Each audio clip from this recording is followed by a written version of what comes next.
Hello friends, welcome back to Mansi study channel. दोस्तों, आज है 23 मई 2024 और 23 मई 2024 से रिलेटेड करंट अफेयर्स के जितने भी क्वेश्चन बन सकते हैं आज की क्लास में सारे क्वेश्चन को कवर करेंगे और हर क्वेश्चन से रिलेटेड इंपॉर्टेंट पॉइंट भी मैं आपको बताऊंगी। तो आप लोग पूरा क्लास बहुत ध्यान से देखिएगा। और दोस्तों, ये क्लास आपकी मॉर्निंग सुबह 7 AM पे डेली लाइव आती है। आप सभी लोग सुबह 7 बजे इस क्लास के लिए तैयार रहा करिए। इससे आपकी तैयारी करंट अफेयर्स में बेहतर होने वाली है और आगे आने वाले सभी एग्जाम में आप लोग करंट अफेयर्स में बहुत अच्छा सा रिस्पांस दे पाएंगे। तो चलिए देरी ना करते हुए आज के पहले क्वेश्चन पर आते हैं। आज का पहला क्वेश्चन लिखा है, भारत, ऑस्ट्रेलिया, इंडोनेशिया त्रिपक्षीय समुद्री सुरक्षा कार्यशाला का दूसरा संस्करण किस शहर में आयोजित किया गया? The second edition of India Australia Indonesia trilateral maritime security workshop conducted in which city? First option है बेंगलुरु, सेकेंड ऑप्शन है हैदराबाद, थर्ड ऑप्शन है चेन्नई, फोर्थ ऑप्शन है कोच्चि।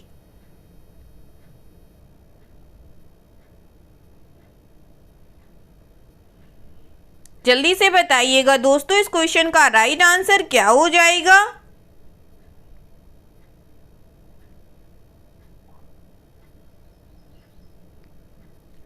इस क्वेश्चन का जो राइट आंसर हो जाएगा फ्रेंड्स, वह है हमारा ऑप्शन नंबर डी, कोच्चि। चलिए इससे रिलेटेड इंपॉर्टेंट पॉइंटों को पढ़ते हैं।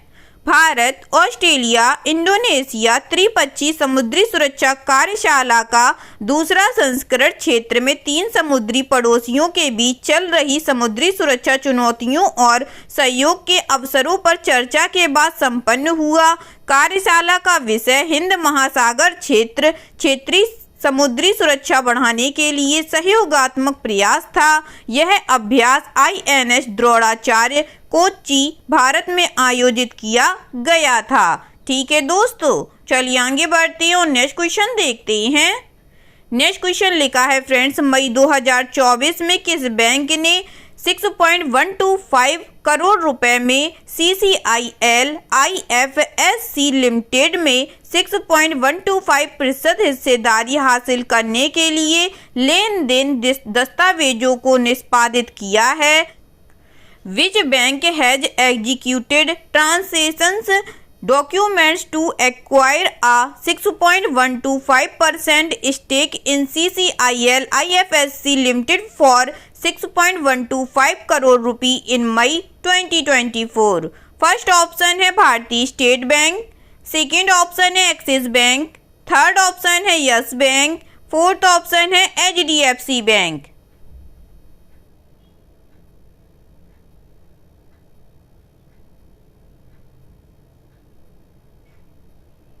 जल्दी से बताइएगा दोस्तों, मई 2024 में किस बैंक ने 6.125 करोड़ रुपए में CCIL IFSC लिमिटेड में 6.125% हिस्सेदारी हासिल करने के लिए लेन देन दस्तावेजों को निष्पादित किया है?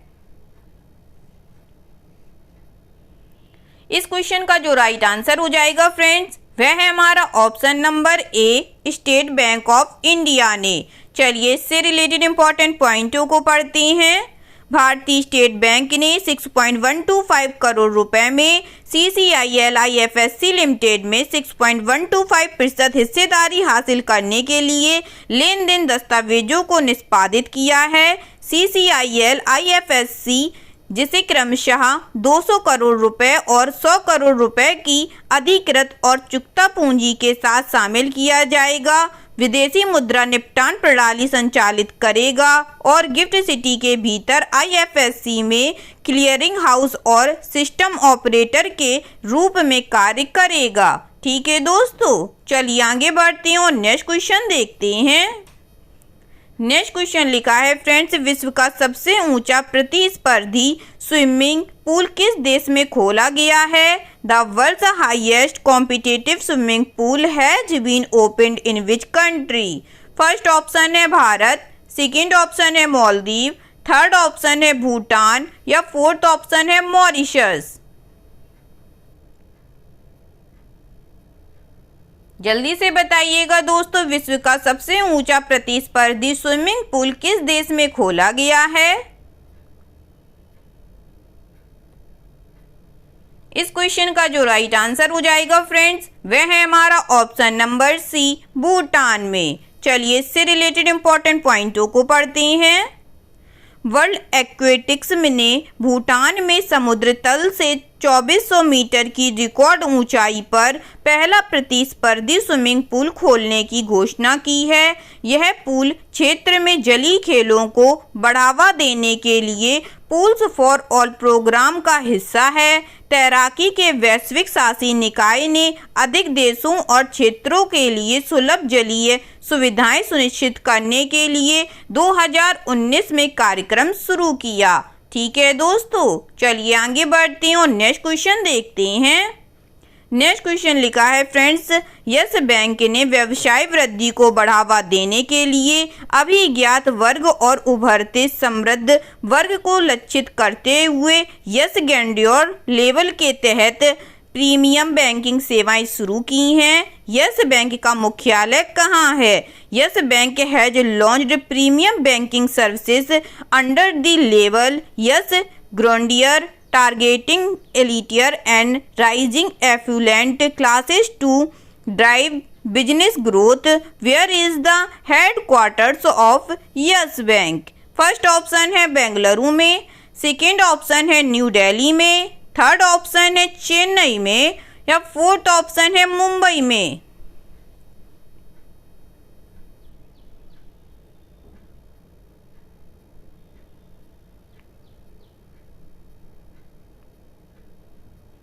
बताइएगा दोस्तों, इस क्वेश्चन का राइट आंसर क्या हो जाएगा? इस क्वेश्चन का जो राइट आंसर हो जाएगा फ्रेंड्स, वह है हमारा ऑप्शन नंबर डी, मुंबई में। चलिए इससे रिलेटेड इंपॉर्टेंट पॉइंटों को पढ़ते हैं। यस बैंक ने व्यवसाय वृद्धि को बढ़ावा देने के लिए अभिज्ञात वर्ग और उभरते समृद्ध वर्ग को लक्षित करते हुए यस ग्रैंडियर लेवल के तहत प्रीमियम बैंकिंग सेवाएं शुरू की हैं। विशिष्ट वित्तीय और जीवन शैली आवश्यकताओं को पूरा करने के लिए तैयार किए गए विशिष्ट बैंकिंग कार्यक्रम में ऋण संबंधों पर अतिरिक्त विचार के साथ 5 लाख रुपए के औसत मासिक शेष या 20 लाख रुपए के शुद्ध समृद्ध मूल्य की पात्रता सीमा है। ठीक है दोस्तों, चलिए आगे बढ़ते हैं और नेक्स्ट क्वेश्चन देखते हैं। नेक्स्ट क्वेश्चन लिखा है फ्रेंड्स, मई 2024 में किस बैंक ने अल्पकालिक खुदरा सावधि जमा पर ब्याज दरों में 25 से 75 आधार अंक की वृद्धि की है? Which bank has increased interest rates on short-term retail fixed deposits by 25 to 75 basis points in May 2024? First option है भारतीय स्टेट बैंक, सेकेंड ऑप्शन है एक्सिस बैंक, थर्ड ऑप्शन है यस बैंक या फोर्थ ऑप्शन है HDFC bank.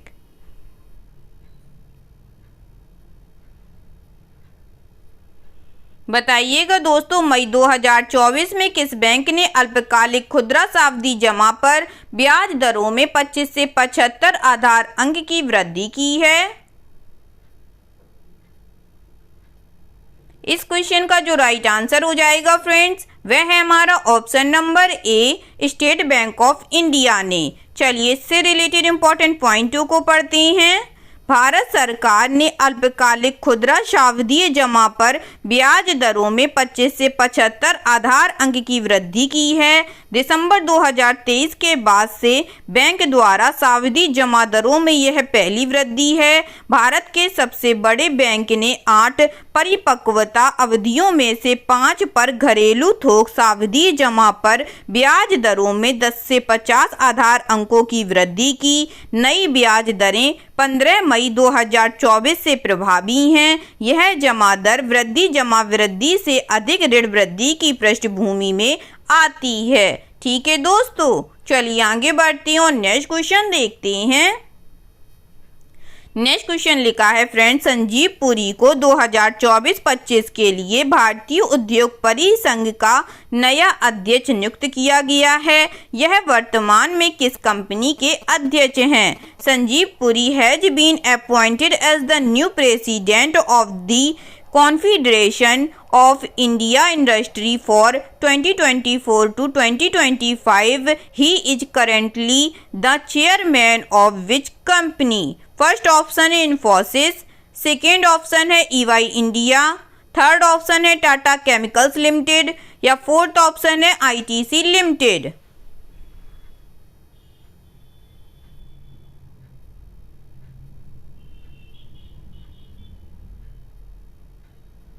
बताइएगा दोस्तों इस question का राइट आंसर क्या हो जाएगा।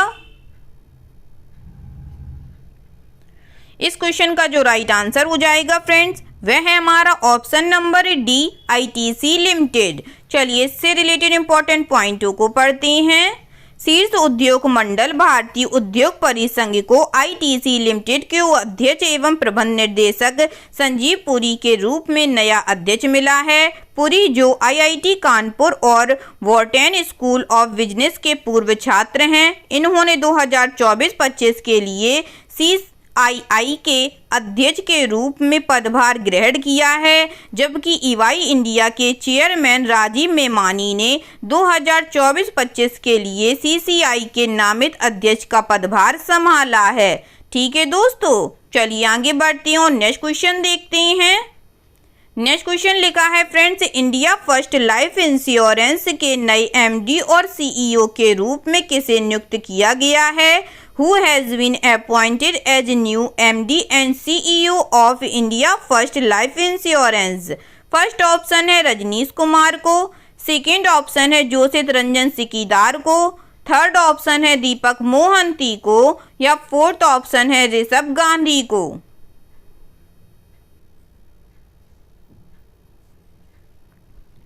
जल्दी से बताइएगा दोस्तों, इंडिया फर्स्ट लाइफ इंश्योरेंस के नए MD और CEO के रूप में किसे नियुक्त किया गया है?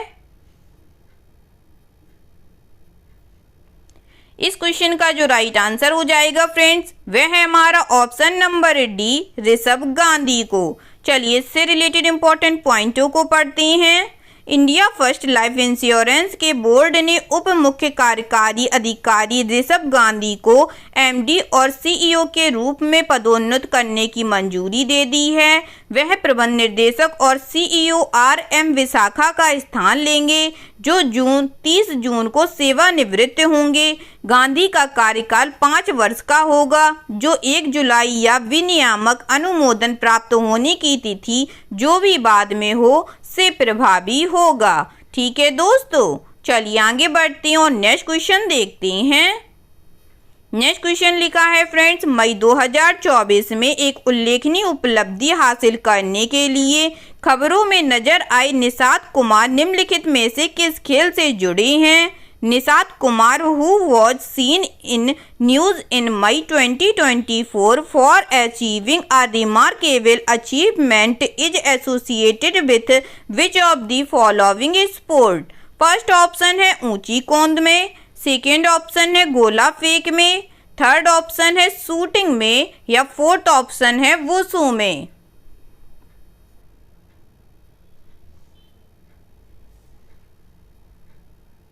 बताइएगा दोस्तों, मई 2024 में एक उल्लेखनीय उपलब्धि हासिल करने के लिए खबरों में नजर आए निषाद कुमार निम्नलिखित में से किस खेल से जुड़े हुए हैं?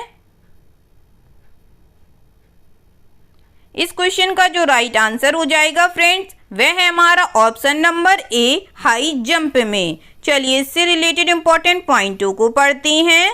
निषाद कुमार और प्रीति पाल ने जापान के कोबे में विश्व पैरा एथलेटिक्स चैंपियनशिप में रजत और कांस्य पदक जीता है। पैरालंपिक रजत पदक विजेता कुमार ने T47 वर्ग में 1.99 मीटर ऊंची कूद के साथ दूसरे स्थान पर रहकर भारत के लिए पहला पदक हासिल किया। इसके बाद प्रीति पाल ने महिलाओं की T35 200 मीटर फाइनल में 30.49 सेकेंड के समय के साथ तीसरा स्थान हासिल कर भारत की झोली में कांस्य पदक डाला। ठीक है दोस्तों, मोस्ट इंपॉर्टेंट क्वेश्चन है एग्जाम के नजरिए से दोस्तों, तो इसके सारे पॉइंटों को आप लोग अपनी कॉपी में नोट डाउन कर लीजिएगा। चलिए आगे बढ़ते हैं और नेक्स्ट क्वेश्चन देखते हैं। नेक्स्ट क्वेश्चन लिखा है फ्रेंड्स, निम्नलिखित में से कौन सा देश फीफा महिला विश्व कप 2027 की मेजबानी करेगा? Which of the following country will host the FIFA Women's World Cup 2027? First option है नीदरलैंड, सेकंड ऑप्शन है डेनमार्क, थर्ड ऑप्शन है ब्राजील या फोर्थ ऑप्शन है फिनलैंड।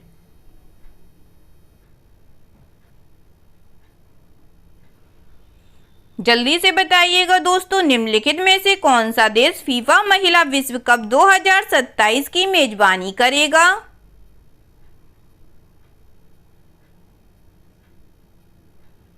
इस क्वेश्चन का जो राइट आंसर हो जाएगा फ्रेंड्स, वह है हमारा ऑप्शन नंबर सी, ब्राजील। चलिए इससे रिलेटेड इंपॉर्टेंट पॉइंटों को पढ़ते हैं। फीफा कांग्रेस में ब्राजील को 2027 महिला विश्व कप का मेजबान घोषित किया गया। ब्राजील बेल्जियम, नीदरलैंड और जर्मनी की संयुक्त बोली को हराकर टूर्नामेंट आयोजित करने वाला पहला दक्षिण अमेरिकी देश बन गया। प्रतियोगिता के 10वें संस्करण की मेजबानी के लिए ब्राजील की बोली को फीफा कांग्रेस के 119 सदस्य संघों का समर्थन प्राप्त हुआ, जबकि यूरोपीय बोली को 78 वोट मिले। ठीक है दोस्तों, चलिए आगे बढ़ते हैं और आज का लास्ट क्वेश्चन देखते हैं। आज का लास्ट क्वेश्चन लिखा है friends, formula 1 Emilia Romagna grand prix 2024 किसने जीता है? Who has won the Formula 1 Emilia Romagna Grand Prix 2024? First option है सेबेस्टियन वेटेली ने, सेकंड ऑप्शन है लुइस हैमिल्टन ने, थर्ड ऑप्शन है मैक्स वेस्टेपेन ने या फोर्थ ऑप्शन है चार्ल्स लेक्लर ने। जल्दी से बताइएगा दोस्तों, इस क्वेश्चन का राइट आंसर क्या हो जाएगा? इस क्वेश्चन का जो राइट आंसर हो जाएगा फ्रेंड्स, वह है हमारा option number C, max Verstappen ने। चलिए इससे रिलेटेड इंपॉर्टेंट पॉइंटों को पढ़ते हैं। रेड बुल के मैक्स वेस्टेपेन ने एमिलिया रोमाग्ना ग्रांड प्रिक्स जीता, जबकि मैकलेरन के लैंडो नॉरिस दूसरे स्थान पर रहे। यह 3 बार के फार्मूला 1 विश्व चैंपियन के करियर की 59वीं जीत थी, जिन्होंने अपनी कार के साथ संघर्ष करने के बावजूद नॉरिस को दूर रखा। वेस्टेपेन ने इमोला में अपनी लगातार तीसरी जीत हासिल की और अपने सीजन की 7 रेसों में से 5 तक पहुंच गए। ठीक है दोस्तों, आई होप आज के सभी क्वेश्चन आप लोगों को बहुत अच्छे लगे होंगे फ्रेंड्स, और सभी क्वेश्चन से रिलेटेड इंपॉर्टेंट पॉइंट के नोट्स भी आप लोगों को बहुत अच्छे से समझ में आए होंगे। एग्जाम के नज़रिए से दोस्तों क्लास बहुत हेल्पफुल रही होगी आप लोगों के लिए। अगर आप लोगों को क्लास अच्छी लगी हो और सारे फैक्टों को आप लोगों ने अच्छे से समझा हो, तो प्लीज़ इस क्लास को लाइक कीजिएगा, शेयर कीजिएगा और आपके अपने चैनल मानसी स्टडी चैनल को सब्सक्राइब कीजिएगा। थैंक यू सो मच दोस्तों।